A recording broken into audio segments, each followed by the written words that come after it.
In today's video, I sit and chat with Michael, aka UFC Black Card. He has the goal of becoming a top 5 UFC collector, and I think he's well on his way. He has a great collection. We look at some of his cards, we talk about some of his buying and selling philosophies, and as always, I hope you enjoy this video.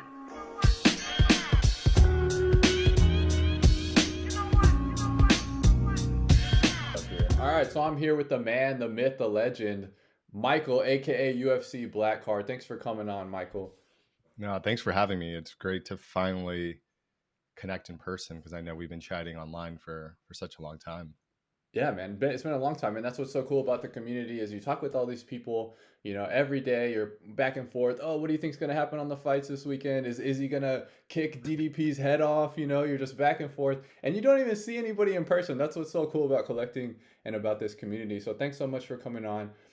First of all, before we get into any of this, you have some absolutely monster cards, and one thing that I love about your Instagram and just kind of your collecting in general is that you're very analytical in your nature of how you collect and what you collect. So just kind of like broad scope, what got you into the sector of UFC and not, some of the other bigger sports that you could have started collecting in? Yeah, this probably goes back into just collecting generally. So I think probably a few years ago, I set aside like a small budget to, I mean, the shortest way to describe it is just speculation or Hmm. gambling. So I put a little bit of money into crypto, and then I started getting NFTs. I think at the peak of, I guess, COVID, when everyone was collecting, I got back into sports cards when I was collecting it much earlier. But my entry back into sports card collecting was basketball because that's just what everyone was collecting. That's what all the influencers were talking about. Hmm. Um, and I started collecting basketball cards again, which reminded me of my childhood. So I took a lot of the money from crypto and NFTs and started moving it into sports cards. And then the market crashed. A few years later, I started looking at all these cards I had and had zero connection to all of them, any of them, Yeah. zero. Um, and on top of that, some of the cards I collected dropped like 50, 60, 80, 90%. So I was just, Golly. yeah, just wanting to puke in my mouth when everything was crashing, like crypto was crashing, Right. stock market was crashing. So it was just, it was really simple. My thought process was, well, if I'm going to lose money on something, at least have it be something that I would enjoy. And I don't even watch basketball, and I watch UFC since I was a kid because my dad introduced me to UFC, like UFC one. I was like, Whoa, man, I that's watch that's UFC awesome. my entire life. I Yeah. still watch UFC like every single week. Why am I not collecting UFC cards? At the time, I think in my PC, I probably had like 5, maybe 10 UFC cards. And then that's when I went back into the hobby, and I've probably spent, and I'm still selling, probably spent the past 18 months just selling those Hmm. basketball cards and moving them into UFC cards. And that's kind of how I got into UFC cards. I only collect UFC cards, and it's probably the intersection of something I enjoy. I like meeting other people in the community, and I like collecting. So it was a great intersection. So I figured if I was going to lose, I might as well shift all the cards that were already down into UFC cards. Um, so that's kind of what I've been working on for the past 18 months. Nice, man. I love it. Yeah, that's like a huge thing. A lot of times, yeah, I'm huge on the subreddit. I'm one of those Reddit trolls, always on the UFC card Yeah. Reddit. And new people are always coming in. What's the best box to buy? What's the best? And it's always like, dude, this is so risky. Like, just collect what you enjoy, and like, no matter what happens, you're gonna be happy. You brought up a interesting topic that I wanted to talk to you about, and it was about selling a lot and maybe consolidating, I guess, is maybe a word that could be used. So do you want to talk about your strategies when it comes to cards? What are you selling? Why are you selling? Are you Yeah. trading up? Just kind of general in that area. Yeah, I would say over the past 18 months, I've done everything. I've tried to grade and flip. I had a whatnot channel, I had an eBay store. I traded a lot. I bought a lot of cards. And I would say my philosophy, or I guess my strategy, it just gets really simplified to a few things. So the first is, I feel like for me, if I'm spending a couple $100s or a couple $1,000 on a card, to me, it's an investment, right? So let's say a card that's, let's say below 100 or below $50.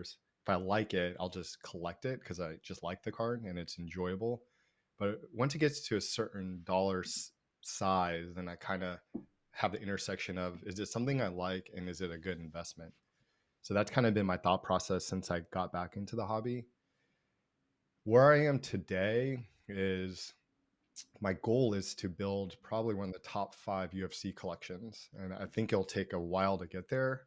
And so for me, that's what I work backwards from. So what you see on my Instagram, which we'll probably talk about, is me Hmm. experimenting with a lot of different strategies and seeing what works and what doesn't.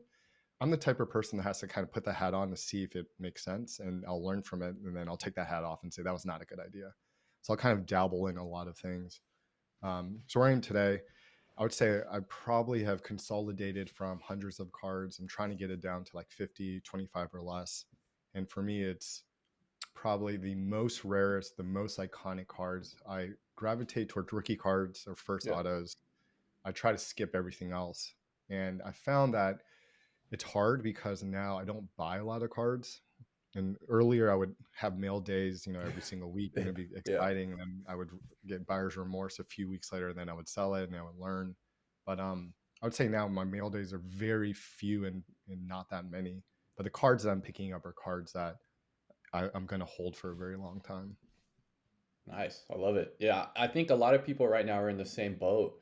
With maybe purchasing too many low to mid end. I've talked to, 4 or 5 different collectors that basically have the exact same story, and I'm kind of in that same boat as well, where I'm trying to limit my purchasing, save up for bigger purchases, and trying to just have, a nice collection, but maybe not as many cards. You Yeah, said you wanted like 50. What is that? Is that an arbitrary number? Why did you pick that number? just arbitrary number. I think every 3 or 6 months I keep trying to make the number lower. Before it was like 250, and then it was 200, and then it was Right. 150, and I got it. I think I'm now probably at 100, and if I checked it again, I'm probably closer to 75, and like the next marker is 50. So what I did is I created an Excel file where I just put every card I had, and then I would stack rank them. Yeah. So I would, and you'd start seeing patterns of what would drop towards the bottom. Um, so if there was a card that I wanted to pick up, I would just sell cards off the bottom of the list to fund the card that I was about to purchase. And I would just do that. And because I had so many basketball cards, Hmm. um, I would just start selling those off. And now where I am is I'm starting to sell off a lot of my UFC cards that I'm not really attached to. And those are like off the list now. So that's as the collection gets smaller and smaller, it's become much more difficult to figure out what to keep and what not to keep. For sure. Uh, Are you noticing a trend? The cards that are at the bottom that you're getting rid of, is it a specific theme or type oh or yeah, fighter, or what exactly are you getting rid of more often nowadays? I would say like a bucket one is just inserts. So off year inserts, I've started Hmm. to get rid of all of them. So when I got back in, you compare basketball to UFC, you're like, oh, everyone loved Color Blast and Kaboom. So when I Yep. saw that UFC, I was like, oh, this makes so much sense to collect those. And then after a while, it's like, oh, I don't really like them. I don't really like these inserts. I don't think they look that great. And the price was so volatile, and they weren't as rare as I thought they would be. Once you start looking at the population, you start realizing the Yes. kabooms aren't actually out of Hmm. packs or out of like they're not pulls. They're just all in a pack that you could have bought for whatever it was at the time. So it's not as rare as you think or as I thought. So I started selling off a lot of the inserts, and then off year cards, right? So like 22 optic, or I'm just using that as an example, just a random year of a random product. So I do think with the recent explosion of Panini and I guess now Topps, they have a business to run, and their business is to make as much money as possible. What they've done is they've overprinted, created an endless amount of parallels. With that said, I've noticed that within that there are rare cards, right? So we're always going to collect every single year, Hmm. and I started gravitating towards what are the cards or sets that I think people remember in a decade or two. Um, and I started gravitating closer and closer, I guess, to those. I would say the big mistake I made was when I got back in, I would try to think through and predict what people would collect. They're like, oh, this is a set people are going to collect for these reasons, but nobody was collecting that set at the time. Let's use Immaculate as an example. Yeah. Immaculate is a premium brand. Everyone's going to hop onto it. So I would collect that thinking people would hop onto it. Hmm. My conclusion now is maybe they would. I have no idea, but Right. I'm not going to predict that anymore because I started collecting Immaculate, and I realized that 22 Immaculate, nobody cares about 22 Immaculate or 23 Immaculate. Um, That and that one was very surprising to me because when you look at other sports, that's kind of an interesting thing. And those type of premium brands, those flawless, those immaculates, like that type Yeah. national treasures, those are huge. And then you look at us, and it's like nobody really cares about that. Like especially I have RPAs and whatnot. It's like wow, it's just totally different. I have theories about why that is, but my thought process now is I'm not going to like stock up on the Immaculate hoping that one day it takes off. That's not a Yeah. bet I'm going to make. Some people are going to take that bet and they have a much higher risk tolerance. My thought process is if it does take off, I'll just jump back in and start collecting it. But I'm not Right. going to like stockpile a bunch of cards hoping that will happen one day. I gravitate towards more like safer investments, if that makes sense, or Yeah. safer Yeah. collect like rookie cards. It's like, and the best thing about rookie cards is that every single sport, rookie cards are always the thing that people want to collect because it was the first card of your favorite athlete. Yep. And in the UFC, I think it's so underpriced. It's so mispriced, in my opinion. Where, um, for example, I know we both collected Leon Edwards, and I started Yep. collecting his rookie cards, and his rookie card goes for like the same, like I think I got a 1 of 1 for like 500 or 600 bucks, which I thought was a steal. Yeah. 'Cause I like Leon Edwards; he's a champion. It's unknown if people are going to remember him in a decade, but Right. compare that to like I don't know, a 1 of 1 of a random insert of a random set can go Yeah. for that for a very speculative fighter. So I do think there's like a mismatch in pricing there. Hmm. So I started collecting those, and once people get to a status of like Izzy, which I collect, those cards could jump pretty dramatically, especially when they retire. And I think those are the cards people will gravitate towards. And I found in the UFC, people love autos. So first autos are always Hmm. going to be a thing. Huge. Uh, I don't know why RPAs aren't a thing, but Yeah. I do like collecting those too. So I do collect those immaculates. So rather than trying to stock up, I do kind of nitpick. But I would say I'm mostly rookie cards, and I go deeper on fighters that I like to collect. So for me, I like Izzy. I hedge Izzy with or Alex Pereira now, Hmm. but I mostly collect. And the other mistake I made was I went really deep with Izzy, like super deep. That's the only thing I was collecting, and then I realized that was pretty risky because if he fell off, Yeah. he lost, um, then I would be stuck with this entire collection. So I started to sell off a lot of Izzy and keep the cards that I loved, which were like 21 Prizm, his rookie cards, Hmm. and I pretty much have sold everything else off. So Nice. So you kind of diversified a little bit instead of sticking to one fighter, which, if they lose or if it's a rookie, in a lot of people's cases, they're collecting younger rookies that haven't really established themselves. If you have a huge stockpile of a certain fighter and no diversification, you're gonna yeah, be out a lot of money, man. So I like that play for sure. now I kind of look at it like a stock portfolio. You Yep. want to have pretty diverse. You don't want to be too. I think a general rule of thumb is you don't want to be more than 20% into any individual stock. So I don't do individual stocks. I kind of just simplify it. But for people that do individual stocks, you don't want to have more than one stock in 20%. And I think you want a stock of like 10 to 20, 10 to 20 different stocks. And that number and that percentage, I think, gives you a pretty diversified portfolio where you can maximize your returns while minimizing your losses. Yep. So I kind of view it like that, where I kind of want to have a broader portfolio, but it still works backwards from having one of the top UFC collections, let's say in the next 5 to 10 years. That's kind of what I work backwards from. So that's kind of how I view it. But diversifying is pretty important. Collecting rare cards of what I call goats, which I think are pretty safe, right? So if you think about Yeah. Michael Jordan in basketball, he's a goat. Everyone's going to collect his rookie card. Everyone's going to try to collect his PMG card, which I guess now is the thing. But there are very specific cards that people collect, and Michael Jordan has been cemented as a goat. So it's not like it's like risky. The returns are lower, I guess per se, compared to like a new rookie, but it's safer, which allows those cards to go up and up and up in price. I think over decades. So I think in our sport, I would equate that to probably Jon Jones. It's like assuming he wins his next fight, retires, he's quote unquote undefeated, I guess with an asterisk attached to it. But Yeah, which they might change, which is cool since which they they changed might that. change Yeah, the that rules. that that actually might be a huge boost to John's legacy if they I change think so.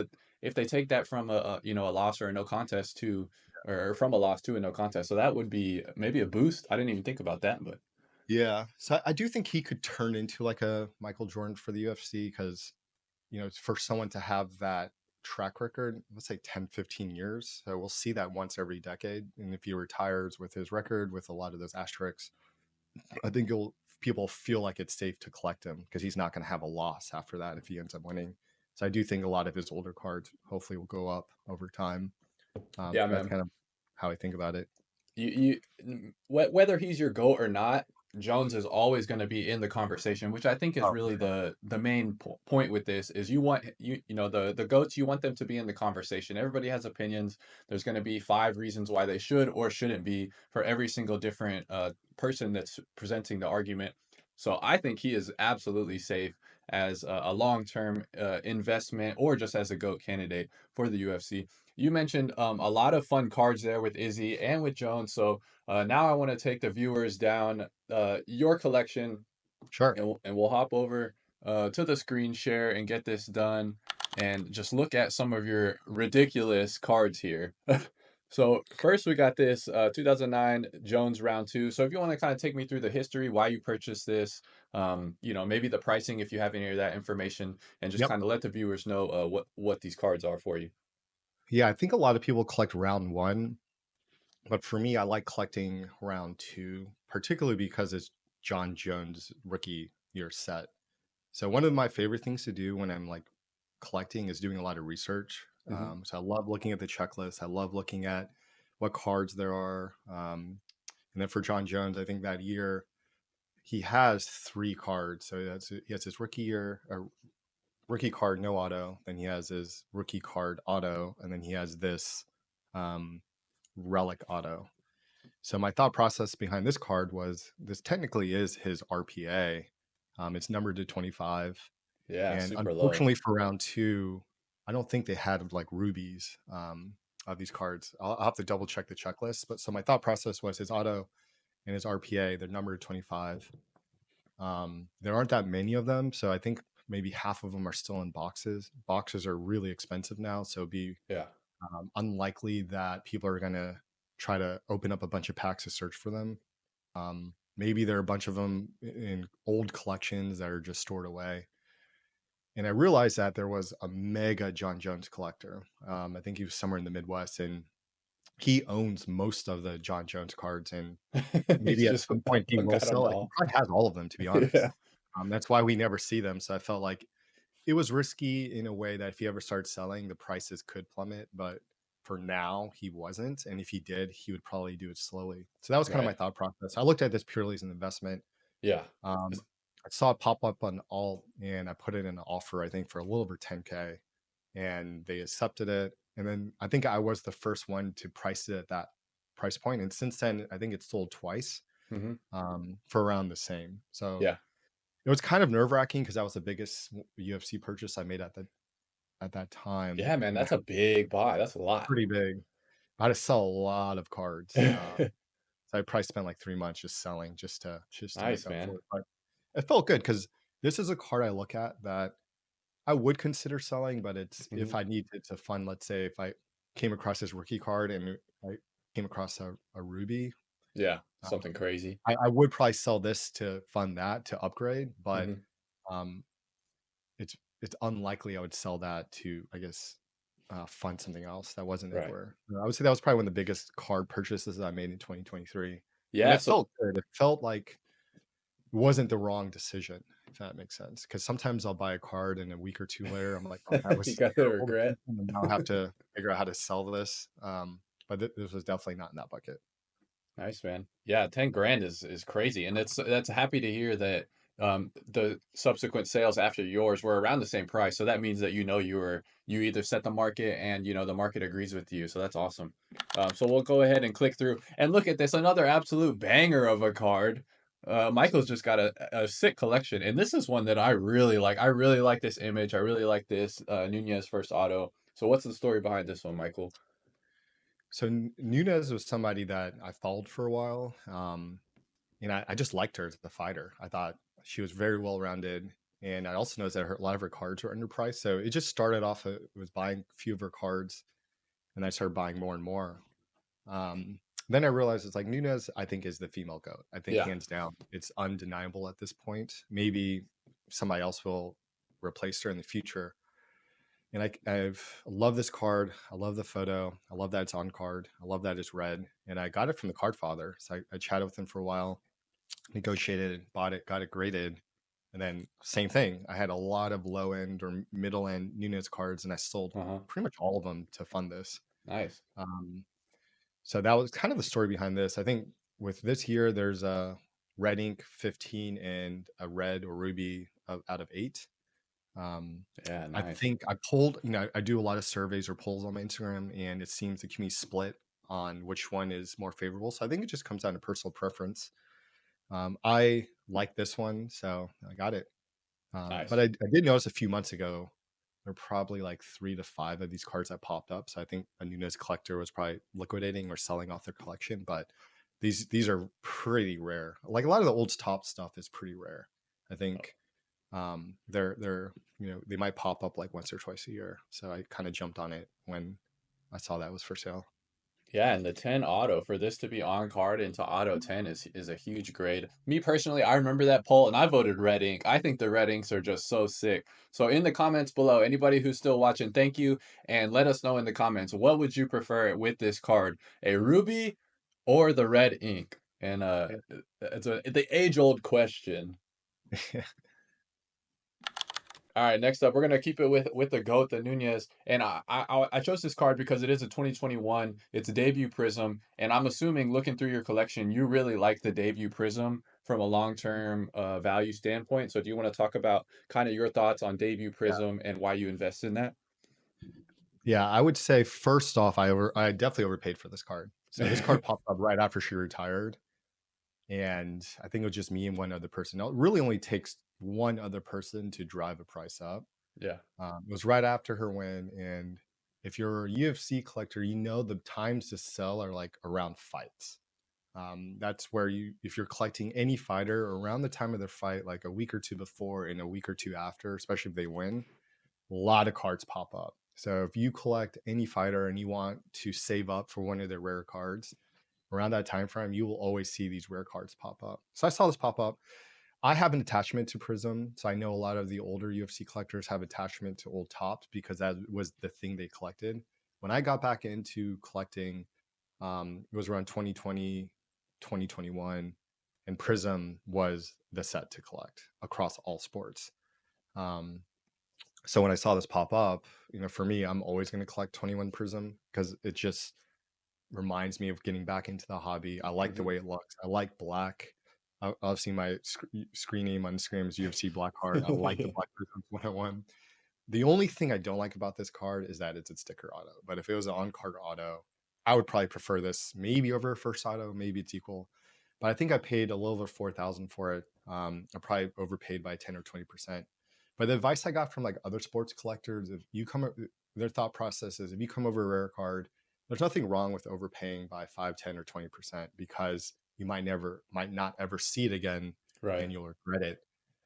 And we could talk about cards that I missed on too, if you want to. There are a few cards that still bother me to this day that I think about. Yeah, yeah, man. Yeah, let's hop to that topic because Yeah, that's actually a good one. but this was one that I didn't want to miss. So I didn't mind. I think I did overpay by 10 to 20%, but I really wanted it because I also had the 22 Prism Auto Black 101. So the thought process was maybe I could collect the run from 21 to 23. Uh-huh.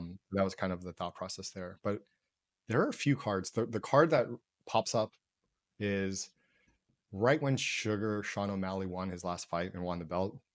I was kind of like, huh, I don't really collect him, but let me just see what's on eBay. And I saw his rookie card, red, the Topps Chrome. It was just listed for $3,000. And I was like, man, is that a good price? And I checked the ladder, and everything on Card Ladder was all over the place. And I was like, oh man, the high prices were in 2020, 2021. That's when we were at the ultimate peak. Yep. So I like hemmed and hawed. I submitted like a low offer, and then it just sold immediately. Mm, Like an hour later, it just sold at the listed price. And I like emailed the person on eBay, and I was like, hey, if the other person doesn't sell, let me know. And he's like, I'm sorry, the guy already paid. Because I was surprised that it went for that price. Now looking back, like my gut told me that there's only 5 of these. You like my gut was telling me you should buy this card. Maybe you mhm. overpaid for a little bit, maybe not. But you should just pull the trigger. Don't even like try to save $100 or $200 off this card. Just pull it because it felt like it was a very fair price. Right. But then my other side was like nobody puts a card on eBay at a fair price. They always list it higher. So I was like thinking maybe I could get it for 2,000, half the price, 25. I don't know. Maybe I'll get a deal on it. Right. Looking back, I should have just pulled it because there are only 5 of those, and the only card that's better is the 1 of 1. And we know, I think Aoki has it. So I was like, that's never going to get released. So this is probably the second best. I don't collect him. I should probably grab this card because even if I don't collect him, I do like him as a fighter. And this is probably the second best card you can possibly get. And I could literally collect no other cards of his, and this would check off that box for me. And I missed out on it. And I still like think about that. It haunts you in your dreams. Yeah, I had a Yeah. similar story with an Islam first auto, and it was an Islam first auto. It was a PSA 9, so it's a Mojo of 25. Really nice card, really rare. First auto, something that I love to collect. And it was up for 350 or 400, and I was haggling with the guy, and I was like, will you do 325? And he ended up selling it for 350. And I think to myself, dude, it's 25 bucks. Like you Yeah. spend that at the movies, for Yeah. 2 hours. Why did you not just pay the extra $25? So I think that's a great point for people out there. If there's a card that is really rare that you want, don't let 25, 50, put a percentage on it that you feel is like a decent percentage for your budget, but don't let it go for that little. It just doesn't make sense, especially when it's the rare cards like that. And Yeah. speaking of rare cards, man, I want to hop back over to the Khabib first auto, and this is I'm hyped because I just got one. If you haven't, check out that video of me at the Austin Card Show. What'd you get this one for? When did you get it? And it's a pretty good grade with a 8.5 and a Beckett 9. Yeah, I remember the card. So when I was collecting basketball cards, I did buy a Khabib.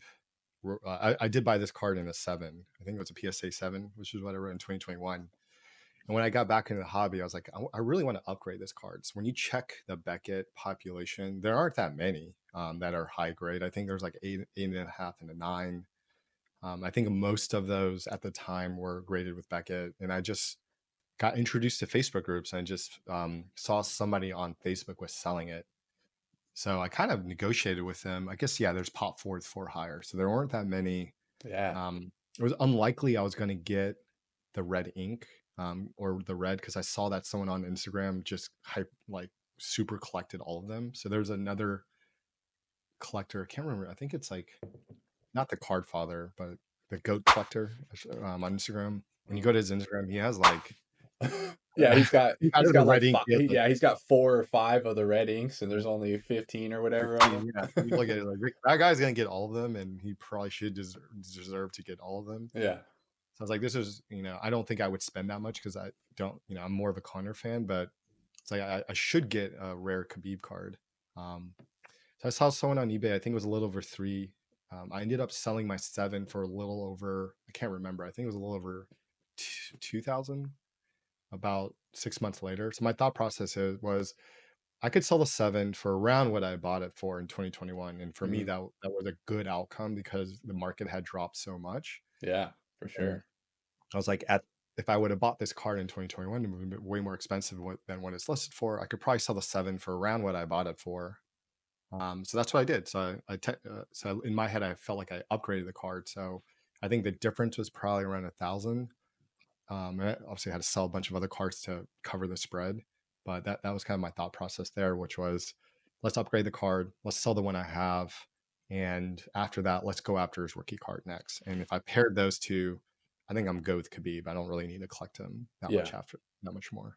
that's awesome, man. That's an interesting point you brought up. So you in 2021 you bought high, right?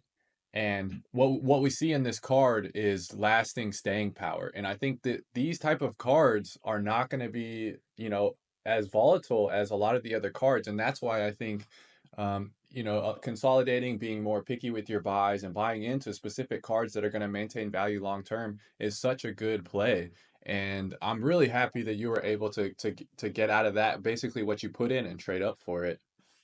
Yeah, the interesting thing is when I start selling off and you're going through that spreadsheet, you start seeing what drops. When the market is dropping, the things that people don't really want drop even more or, the same. Let's say everything dropped 20%. Some cards drop 30%, some cards drop 20, and some are flat or drop like 5%. Hmm. So I started noticing like why are those cards not dropping as much or staying the same or even selling higher? And they were Yeah. all these rare rookie cards, rare first autos. Because I think the high end collectors, and I started talking to a lot of the UFC high end collectors, and that community is really small.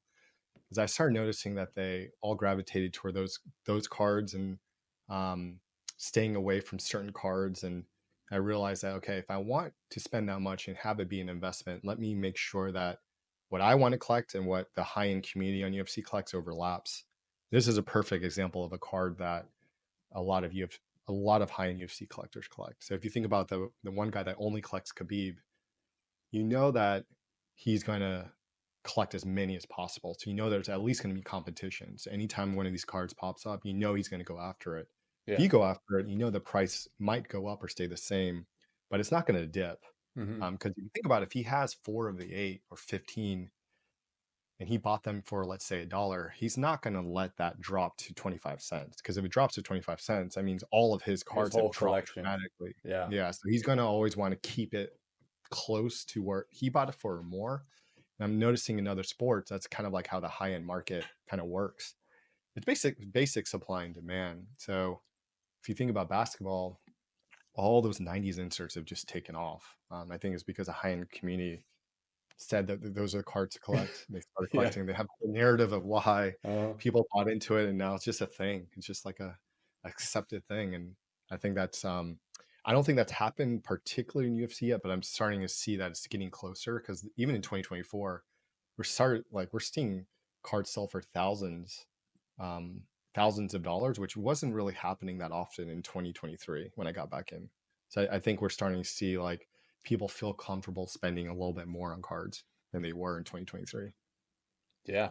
Yeah, I mean, and that's a great sign, right? As UFC collectors, we want to see the market continue to grow. We want to see more people continue to come into the space. And I think you're seeing it, like you said, with the continued rise in prices. And honestly, with more engagement on social media, with like on YouTube, there's some people on TikTok now talking about UFC cards. There's the subreddit is exploding. So we're just seeing in general a little more buzz. We also had Dana White at the whatever. What was the event going on this weekend? It was like Fanatic Fest or Fanatics something. Fest. Yeah. Yeah, So I and think Fest is their, I guess, counter to the National Card Show. It's yeah, like their, and the mega influencer of them all, Jeff yeah. Wilson is his name, right? Was on stage with Dana White. Who wants the UFC card? All right, White. oh, Hopefully, Dana's talking about some UFC cards, and we can get hundreds of thousands of people to actually realize that there's UFC cards. Because I see people that are huge UFC fans that don't even know they have cards. So Yeah, yeah. imagine, the general population. Maybe we can get some more of that out there. I was wondering if do you think he's going to show up at the fight tonight, or do you think he's skipping it because he's in New York? Oh, you talking about Dana or Jeff? Dana, Man, because he's he's got he's usually got at a private jet. He could fly over there if he wants. a long flight from Yeah. New York to Australia. Let's see. But It's he's at it's a every pretty pay per view. yeah. It's a pay per view and it's a pretty big event, man. He's at a big Especially one. it's Yeah. a big event. So I'd be surprised if he's not there. But I mean, it is Dana White. The dude does whatever he wants. He's freaking the kingpin. Nobody can tell him anything. It's his company. And speaking of the big fights, we got the man, the myth, the legend, freaking Izzy Adesanya versus DDP. And you have a great Izzy collection, as you mentioned earlier. Um, do you want to talk us through a little bit about why you started to collect Izzy and what do you think is going to happen tonight? Also, are you scared when you have this many Izzy cards and this much money tied up when these fighters fight?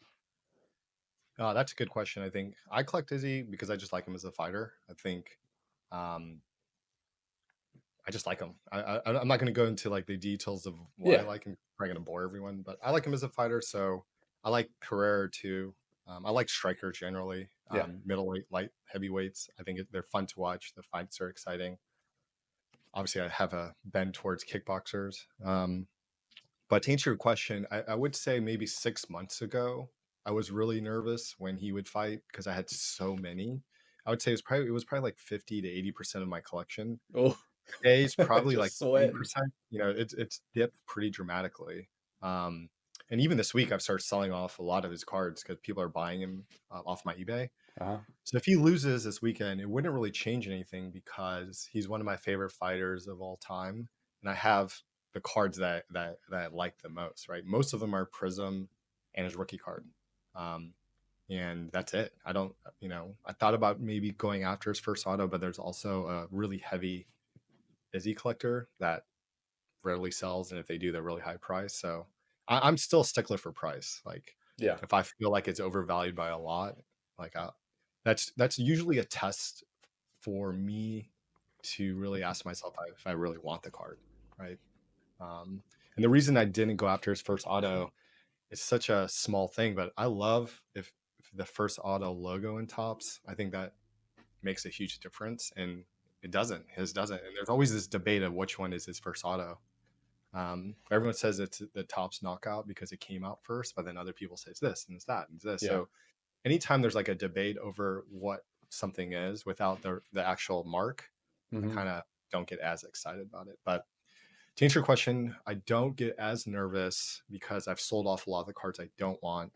I probably have a few still, but it's not that many. So whether he wins or loses, I feel comfortable. And on top of that, people have a short memory, right? So people Yes, big just time, lost especially before. in MMA. It's crazy. Yeah, he lost to Sean Strickland, and people still collect him. And I think same thing in Connor. Like people love Connor. I mean, Izzy is nowhere close to Connor's fame, but Connor's just lost every single fight over the past 4 years. Yeah. People still collect him.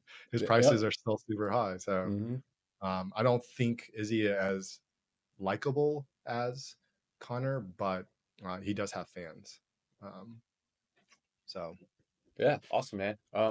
So I wanted to talk about this because I think this is interesting, just that you pulled this from a box. And I know that you don't necessarily pull a lot. I feel like you had some posts where obviously it doesn't make sense cost wise. So why did you pull this from a box? Was this a one-off? Can you kind of take us through some of that?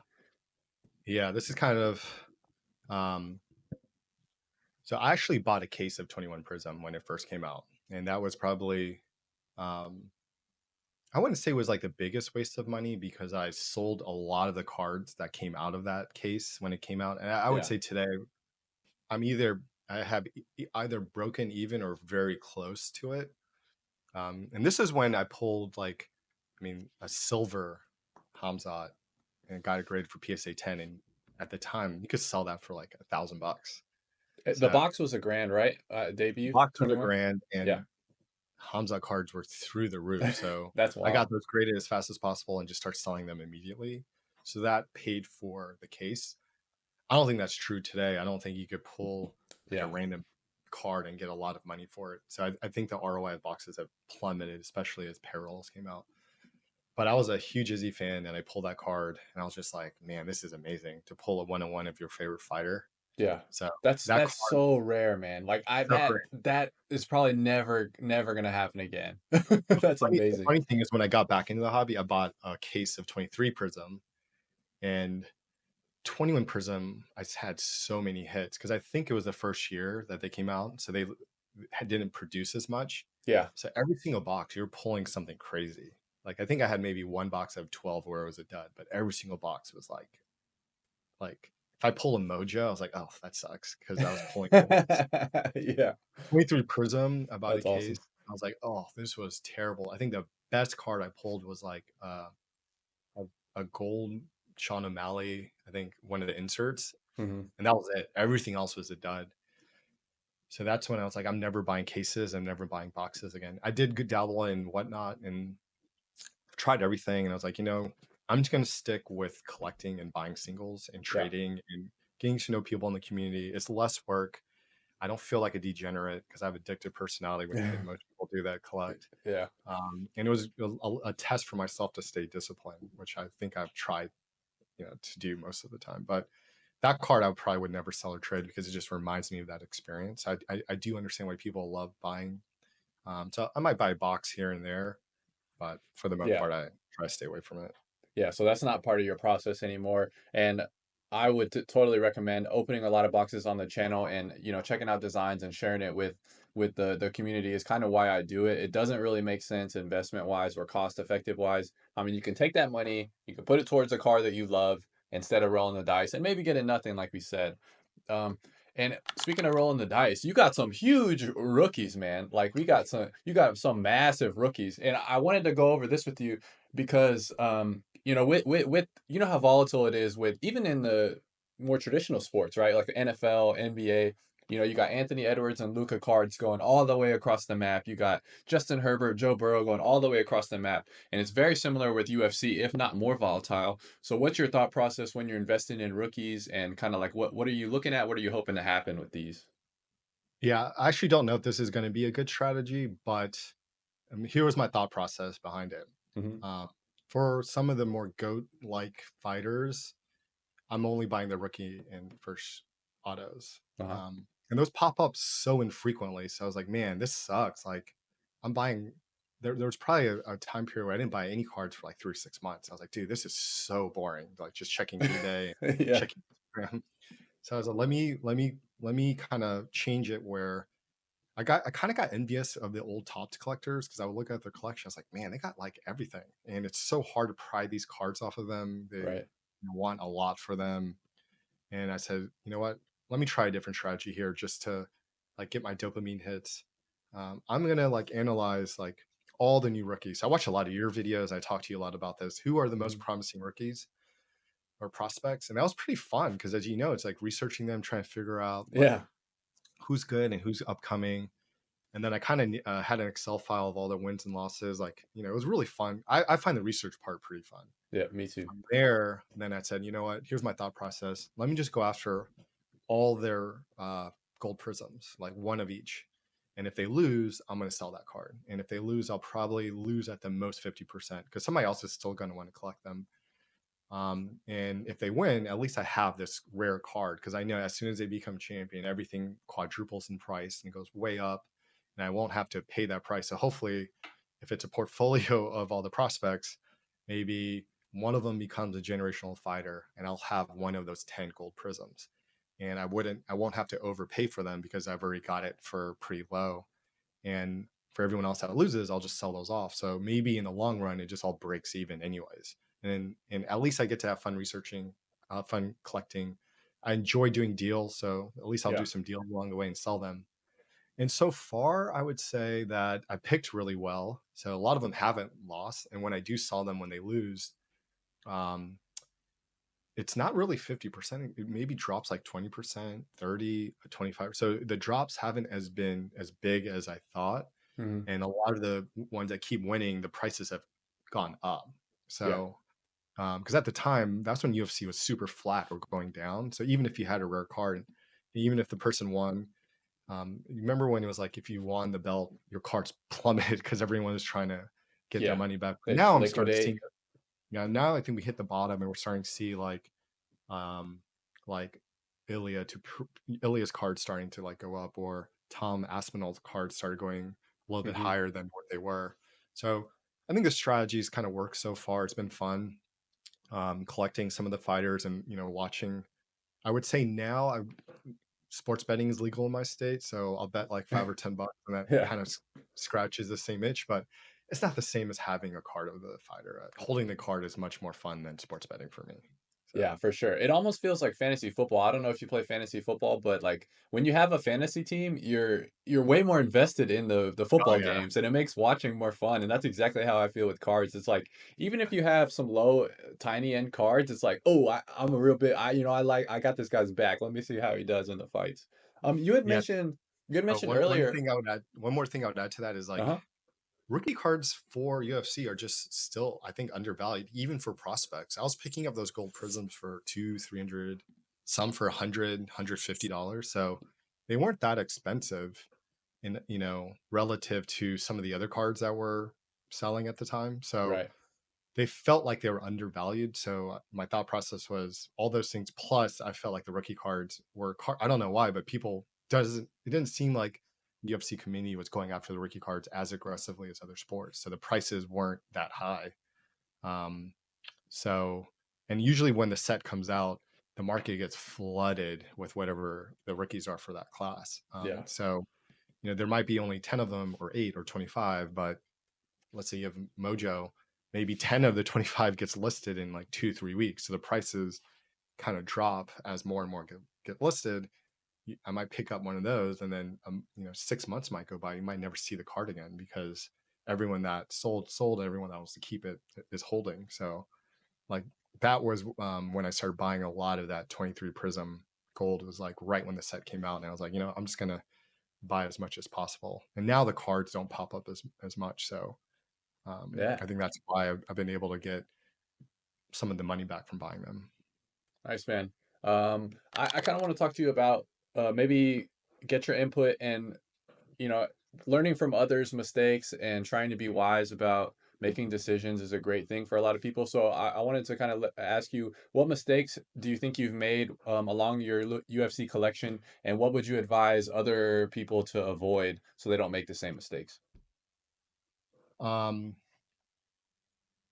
I think this is really hard to do. I think consolidating in a few cards is the the thing that I wish I would have done earlier. Because when you think about it, when you buy a card, you have to pay tax, you have to Hmm. pay shipping.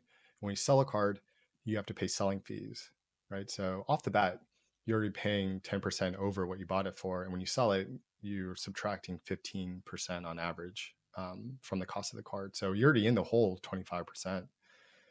So the card has to go up at least that high to make up for that difference, just to break even. So if you hold a lot of cards and you're constantly buying or selling, and then if you add grading on top of that, that's also another $20, $25 Yep. per card, plus tax and shipping. So you could be all in on a card, and if you sold the card for exactly what you bought it for, you're losing money every single time you do that. And because I had so many cards and I was buying and selling, and I mean, if I did the math, I don't think I broke even. I probably am down 10% from all the cards I bought in 2023. But I wish I would have bought fewer cards and consolidated into like some of the top cards. And I think we talked about this on Instagram, but I ran a lot of cards on my credit card. I mean, my credit card was like kind of maxed out because I knew that I could sell into it and get my money back. But it was pretty stressful to have debt, and I wouldn't recommend anyone to do that. Now, I sell before I buy a card, so Yeah. right now I'm sitting on a lot of cash because I've been selling a Hmm. lot of cards this year, and that feels much better than buying on credit. So I wouldn't buy on credit. I would probably consolidate. For me, I don't like buying boxes or doing whatnot unless it's just for fun. Right. So for me, I try to cap it at like $100 or $200 max for 6 months, and that's pretty much it. I don't like the advice that people give around collecting what you want. I would say you should collect what you want if it's not that expensive. So I know you and I like to collect fight, like UFC pay-per-view cards. Hmm. If you go on, Topps now, you could buy that card for $5-6, and for me, it makes me remember the fight. So I've been collecting a lot of the Topps now relics, the mats, because I'm like they're like 40-50 bucks. It reminds me of the pay-per-view. Um, but if you're going to spend more than that, then you should kind of intersect that with an investment. And I do think if you're going to spend a lot of money on cards, you should do the due diligence and do your research, figure out what are the cards people collect, what are the cards the high-end collectors are collecting, how does that intersect with your collection. Everyone's going to have a different strategy to like write it down and articulate it, and kind of stay disciplined to buy and sell, consolidate, trade up, get in and out of cards.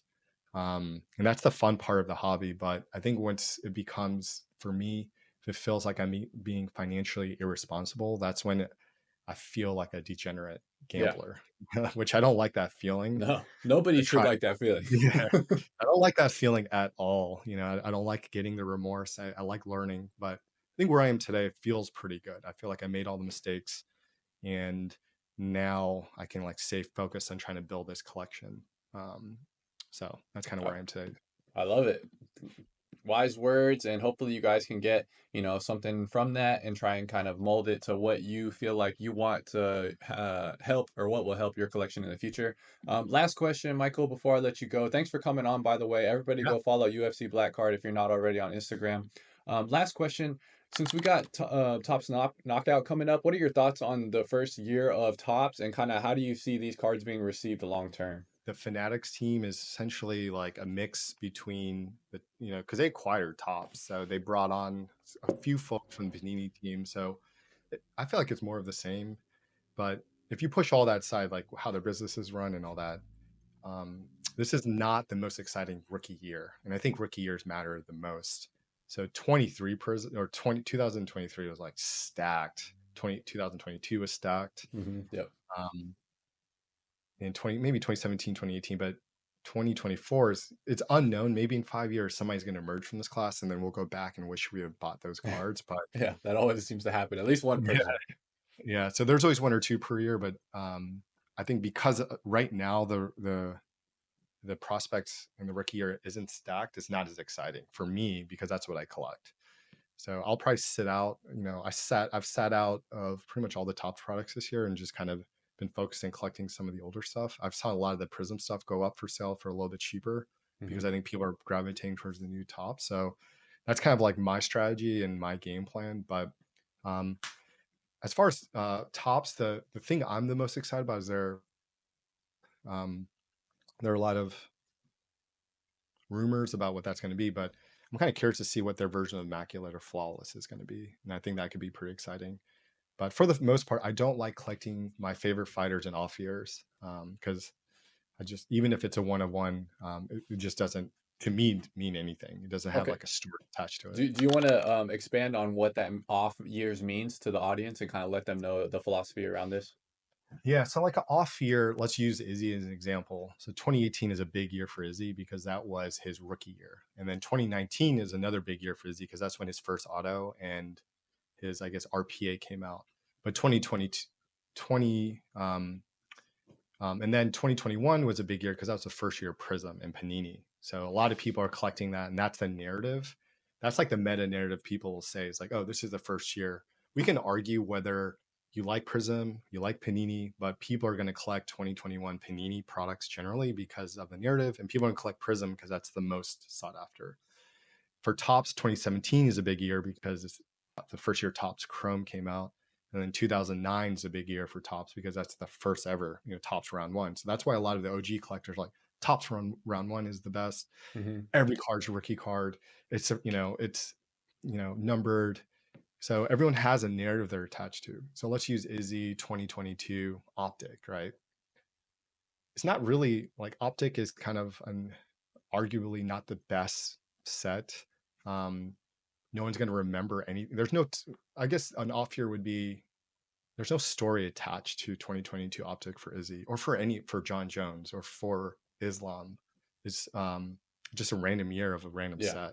So that's what I mean by that. It's like when the set comes out, everyone's going after the one-on-one, but I don't really want to collect it because there's no story attached to it. It has no like narrative attached to it. And for me, I think narratives are really, really important for collecting, especially when you look at things as investment, because the more people opt in and believe in that narrative, the more people are going to try to collect it. Which is why rookie cards to me feels like the safest narrative. For sure. Like rookie cards have been around for forever.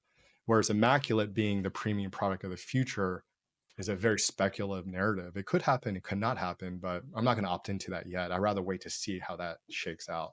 And then if that turns into a thing, I'll start diving back into it. So that's kind of how I view it. When I say off year, I guess it means really it's translated to there's not a story attached to the card. Okay.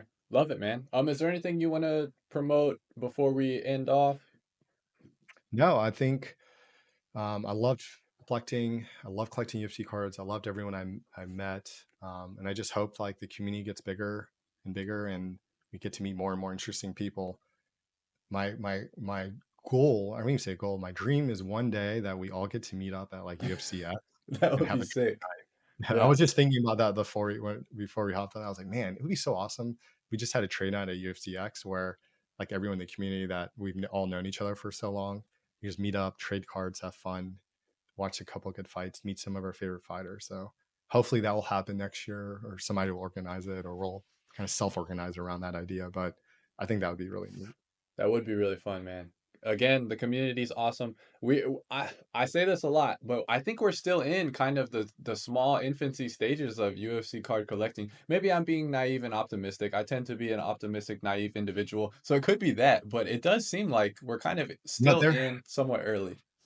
there are people that are coming in to buy. So, for example, I sold one of my first auto Connor cards, and I sold to someone that was a sports bettor and loves UFC. made a lot of money off the UFC 300 and wanted to roll that into Connor card. So That's awesome. he bought the card off me. So I think we're starting to see a lot of people come in, more so than we have previously. So yeah, I agree with you. It's really early. I think it can only grow from here. And even if it doesn't, it's still a lot of fun. And as long as you're being financially responsible, and yeah, hopefully, I view it as if I break even, if after I sold all my cards, it would be totally worth it because I had so much fun doing it. Love it. All right, Michael, thank you so much for coming on. Yeah. Go follow him at UFC Black Card, everybody. Thanks. Thank you. If you enjoyed this video and you enjoyed the UFC, I know you'll like my channel, so check out these videos and subscribe for more UFC related content.